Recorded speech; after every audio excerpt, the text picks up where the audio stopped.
샬롬. 범어 달고나 오늘은 아모스 9장 말씀을 통해 함께 은혜를 나누겠습니다. 아모스 9장은 아모스서의 마지막 장이자 이스라엘을 향한 하나님의 메시지의 결론입니다. 선지자 아모스는 그가 본 5번째 마지막 환상을 통해 이스라엘에 대한 하나님의 최종적인 심판과 그 이후에 일어날 회복을 약속하고 있습니다. 아모스가 본 마지막 환상은 매우 충격적입니다. 하나님께서 성전 제단 곁에 서 계시며 성전의 파괴를 명령하십니다. 성전은 본래 하나님의 자비의 은혜가 선포되는 곳입니다. 하나님의 백성들이 하나님의 용서를 경험하고 회복과 평안을 얻는 거룩한 장소이지요. 죄악된 세상으로부터 도피할 수 있는 안식처와 같은 곳이었습니다. 그런데 이제 그 성전이 심판의 장소로 변합니다. 하나님의 자비가 선포되던 곳에서 하나님의 진노가 선포되는 것입니다. 심판의 대상은 세상이 아니라 오히려 성전 안에 있으니 안전하다고 믿었던 하나님의 백성입니다. 하나님께서는 이 일을 친히 명하십니다. 제단의 기둥을 머리를 쳐서 문지방이 흔들리게 하라. 성전의 기둥머리가 부서지고 지붕이 무너져 많은 사람이 죽게 됩니다. 살아남은 자들도 칼에 쓰러집니다. 혹시 살아남은 이들이 피난처로 도망하더라도 소용이 없습니다. 하나님은 말씀하십니다. 그들이 음부를 내려간다 해도, 하늘로 올라간다 해도, 갈멜산 꼭대기나 바다 끝으로 도망한다 해도, 심지어 이방 나라의 포로가 된다 해도 내가 그들을 찾아내 심판하리라. 이 말씀은 인간이 스스로 만든 어떤 피난처도 하나님의 눈을 피할 수 없다라는 사실을 보여줍니다. 사랑하는 성도 여러분, 여러분의 안식처와 피난처는 무엇입니까? 혹시 우리도 성전 안에 있으니 안전하다는 생각에 안주하고 있지는 않습니까?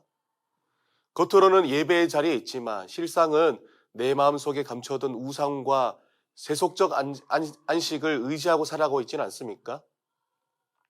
하나님의 성전 파괴는 단순한 건물 붕괴가 아니라 이스라엘이 의지하던 모든 거짓된 안식처와 신앙의 형태를 무너뜨리는 사건이었습니다.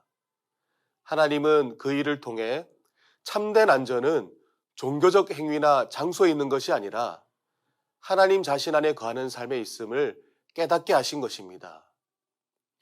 이스라엘은 하나님께 돌이키지 않았습니다. 그들은 성전 안에 있으니 괜찮다.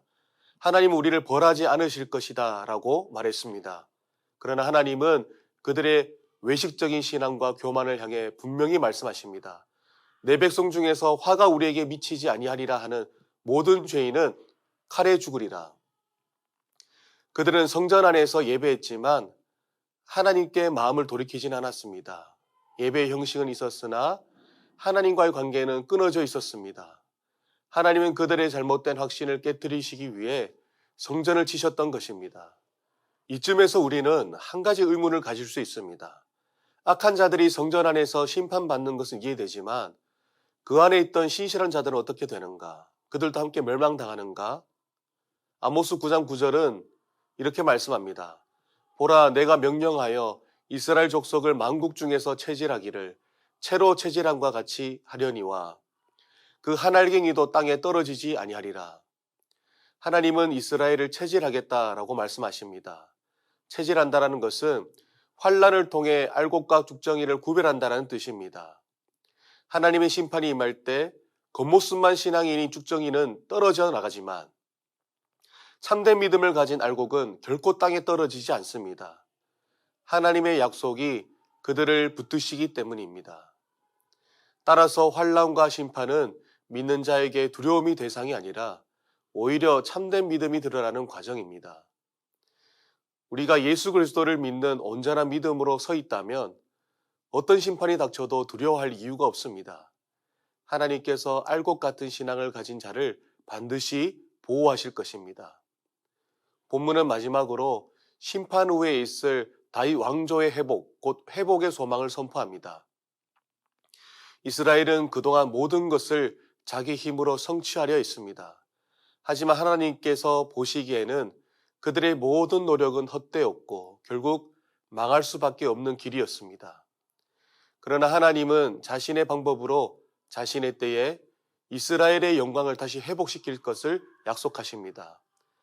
그 회복의 약속이 다윗의 무너진 장막을 일으키겠다라는 말씀입니다. 성경은 다윗의 왕조가 아니라 다윗의 장막이 회복된다라고 말씀합니다. 이는 단순히 정치적 왕권의 회복이 아니라 하나님의 임재를 경험하는 예배의 회복을 의미합니다. 다윗은 누구보다 하나님의 임재 앞에서 예배를 즐거워했던 사람입니다. 따라서 다윗의 장막의 회복은 다윗이 경험했던 그 참된 예배와 하나님과의 친밀한 교제가 다시 회복될 것을 암시합니다. 이 예언은 결국 다윗의 후손으로 오신 예수 그리스도 안에서 성취되었습니다. 예수 그리스도를 통해 이스라엘뿐만 아니라 모든 열방이 하나님께 나오게 되었고 참된 예배와 은혜 그리고 풍성한 생명에 회복되었습니다. 사랑하는 성도 여러분, 사람이 하는 일은 언제나 하나님을 떠나 우상을 의지하는 일이었습니다. 그 결과는 심판이었습니다. 그러나 하나님이 행하신 일은 전혀 달랐습니다. 하나님은 예수 그리스도를 통해 우리를 회복시키셨습니다.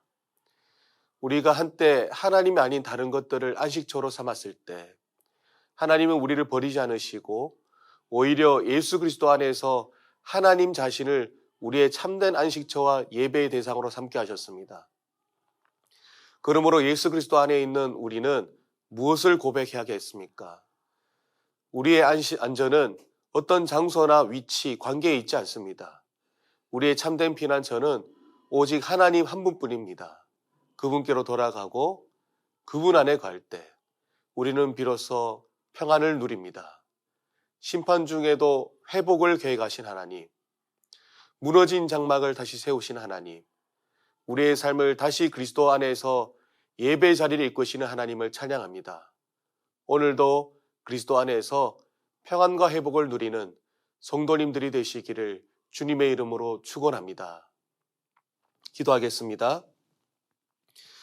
사랑의 하나님, 우리가 행한 일은 우상을 숭배하는 일이고 우리의 죄악을 쌓는 일이었으나 하나님께서 우리가 의지하는 것을 파괴하여 주시고 또한 예수 그리스도 안에 참된 안식과 평안이 있음을 우리로 하여금 알게 하시고 이것을 믿게 하심에 감사드립니다. 하나님, 우리 모든 성도님들이 예수님 안에서 참된 안식을 누리며 나아가 하나님을 감격으로 예배하는 우리 모든 성도님들 될 수 있도록 은혜를 내려 주시옵소서. 감사드리며 예수님의 이름으로 기도드립니다. 아멘.